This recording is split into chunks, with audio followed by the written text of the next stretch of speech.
Hey guys, welcome to Techies Guru. Today we'll be learning how to download music over Wi-Fi only on YT Music app, and now let's dive right in. Now to download music over Wi-Fi only on the YouTube Music app, first open up your YouTube Music app on your phone. And after opening your YT Music app, guys, on this interface, at the top right corner of the screen, you can see a profile picture icon available for us. Tap on the profile picture icon at the top right corner of the screen, and when this menu appears, we'll be required to tap on the settings button over here just above the help and feedback.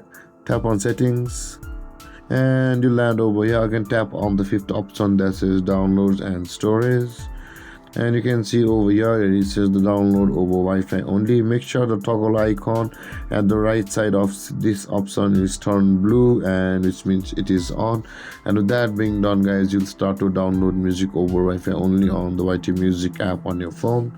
And then, guys, this is how to download music over Wi-Fi only on the YouTube Music app. And if you have any confusions or questions regarding the topic, feel free to comment in the comment section below, and don't forget to like, subscribe, and hit that bell icon for more videos. Thank you for watching, guys. Peace.